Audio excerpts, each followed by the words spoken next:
클릭해주셔서 감사합니다. 안녕하세요, 축구용입니다. 와, 초대박입니다. 태국과의 2연전에서 모두 득점하며 대한민국을 하드캐리한 캡틴에게 좋은 소식이 전해졌습니다.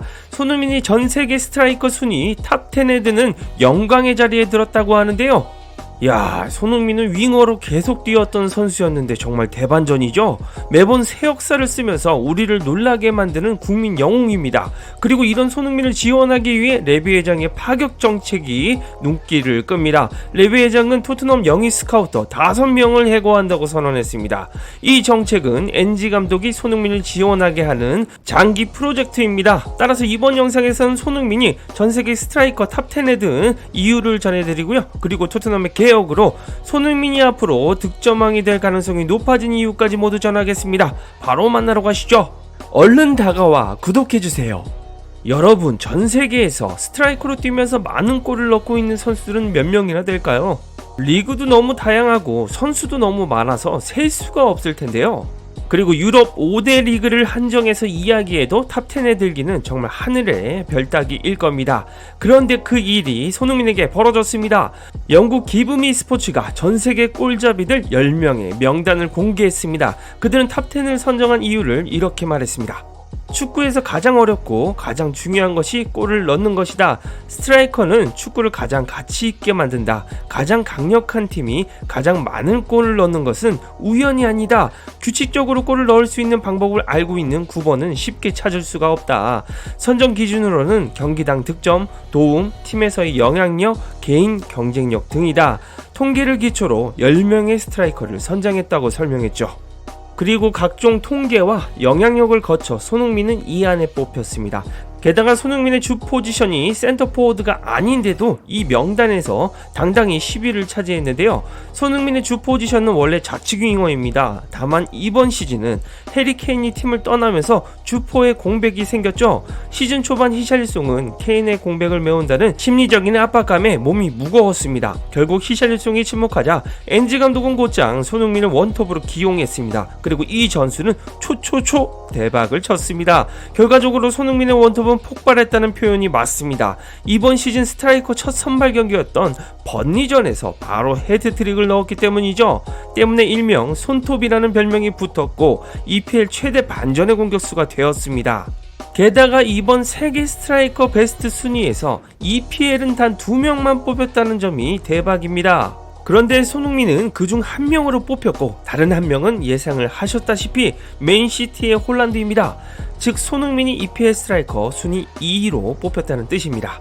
다만 홀란드는 정통 스트라이커로 득점에만 최적화된 선수입니다. 하지만 손흥민은 홀란드처럼 득점력도 좋지만 연계 플레이나 영리한 침투 등 플레이메이커 역할도 겸할 수 있다는 장점이 있죠. 그렇다면 이들이 손흥민을 세계 스트라이커 10위로 뽑은 이유가 무엇일까요? 손흥민은 포스테코글루 체제에서 스트라이커로 시작했다. 이것이 손흥민이 이 명단에 포함될 자격이 있게 만들었다. 올 시즌 전반기 대부분을 9번으로 활약했고 개막 후 20경기에서 12골을 넣었다. 손흥민은 왼쪽 윙어에서 뛰지만 해리 케인의 이적은 그에게 9번 자리를 열어줬다. 손흥민은 양발잡이에 날카로운 마무리 능력을 가지고 있다. 이 명단에 포함될 수 있는 이유다 라고 극찬했습니다. 그렇다면 1위는 누구일까요? 괴물 공격수 홀란드가 아니었습니다. 1위는 손흥민과 토트넘 듀오로 역사적인 기록을 쓴 해리 케인이 뽑혔는데요. 케인은 올 시즌 바이에른 뮌헨 유니폼을 입었습니다. 그리고 리그 26경기에 나서 31골을 폭발시켰습니다. 분데스리가 압도적인 1위이며 데뷔 시즌 역대 최다골 신기록도 세웠습니다.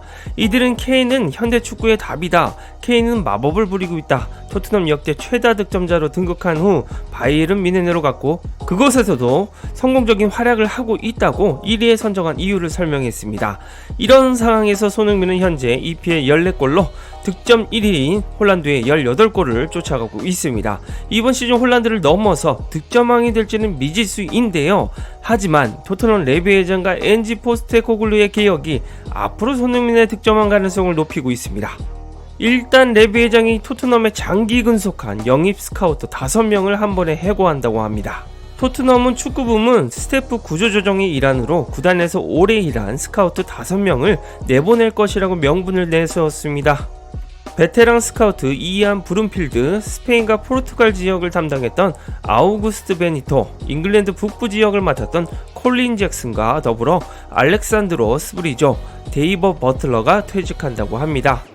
특히 올 여름까지 추가 퇴사와 빈자리를 채우기 위한 채용도 새로 이뤄진다고 합니다. 이건 모두 NG의 축구를 지원 사격하기 위한 레비의 파격적인 해고인데요. NG 축구의 중심에는 손흥민이 있습니다. 그리고 런던 연고지 팀 정보에 능한 기자 딘 존스가 축구 팟캐스트인 랭크스 FC에 나와 이렇게 말했다고 합니다. 손흥민은 앞으로도 중앙 공격수로 뛸 것 같다. 손흥민이 최전방에서 매우 잘하고 있기 때문에 토트넘은 이번 여름 9번 공격수보다 측면 공격수를 더 많이 영입하려고 할 것이다 라고 확신했습니다. 그리고 존스 기자의 말은 기록으로도 설명이 가능합니다. 손흥민은 이번 시즌 26경기에 출전했는데 이 중 공격수로 출전한 경기가 15경기입니다. 이번 시즌은 자신의 주 포지션인 왼쪽 윙어보다 최전방에서 더 많이 뛴 것인데요. 그런데 손흥민이 최전방으로 나선 15경기에서 무려 11골과 4개의 도움을 기록했습니다. 우리야 손흥민의 능력을 예전부터 알고 있어서 놀랍지 않겠지만 EPL 타구단 입장에서 볼 때는 말로 설명이 불가능한 수치입니다. 손흥민이 원톱에 서면 한 경기당 1개의 공격 포인트를 기록했기 때문입니다. 현재 그래서인지 NG 감독과 링크되는 공격진의 선수들은 모두 윙어이거나 멀티플레이어들 뿐입니다. 장기적으로 손흥민의 재계약 시 점차 원톱으로서의 자리를 굳혀가는 모양새를 만들 계획인 것이죠. 여기에 토트넘이 다가오는 여름 이적 시장에서도 슈퍼스타를 영입할 일이 없다고 선언하면서 손흥민의 존재감은 더욱 부각될 예정입니다. 일단 포스테코글루 감독은 1억 파운드를 선수에 쓰는 미친 짓은 하지 않겠다고 선언했었습니다. 그리고 이적 시장 전문가 파브리지오 로마노는 토트넘의 여름 이적 시장 전략에 대해 이렇게 말했죠. NG 감독은 슈퍼스타보다 탄탄한 선수를 영입할 것 같다. 슈퍼스타가 토트넘에 합류하는 걸 기대하지 않는다. 우리는 토트넘의 이적 시장 전략이 다르다는 걸 알고 있다. 포스테코글루 감독은 한 명의 슈퍼스타를 영입하는 것보다 다양한 포지션에 서너 명의 선수를 영입하는 게 가장 좋은 전략이라고 확신한다. 미래를 위한 선수들, 입단 직후 곧바로 팀에 도움을 줄 수 있는 선수들 등을 영입하며 토트넘의 흥미로운 여름을 기대하고 있다고 밝혔습니다. 포스테코글루 감독은 토트넘은 이미 EPL 2위, 챔스 준결승에 가본 팀이기 때문에 자신은 그 이상을 보여주러 왔다고 했습니다. 그리고 포스테코글루는 토트넘의 장기적인 미래를 그리며 우승 트로피를 노리고 있는데요. 여기에서 손흥민을 원톱에 놓고 여러 명의 도우미들을 영입하는 것을 노리고 있는 겁니다. 손흥민이 양질의 패스만 공급받는다는 생각만 해도 너무 신이 납니다. 이번 여름 이적 시장에서 NG 감독이 어시스트를 잘하는 선수들을 뽑을 겁니다. 토트넘의 레비 회장도 스카우터를 대량 해고하고 벌써 포스테코글루 감독의 장기 프로젝트를 적극 지지하고 있습니다. 이번 시즌 손흥민의 득점왕을 보고 싶은데요. 그런데 세계 스트라이커 탑10에 랭크된 손흥민이 득점왕을 앞으로 다시 하는 모습을 볼 가능성이 높을 겁니다. 여러분들은 손흥민을 중심으로 한 레비 회장과 NG 감독의 장기적인 프로젝트 어떻게 보시나요? 이상 축구용이었습니다. 구독과 좋아요, 알림 설정 눌러주시면 빠르고 정확한 소식과 분석으로 보답하겠습니다.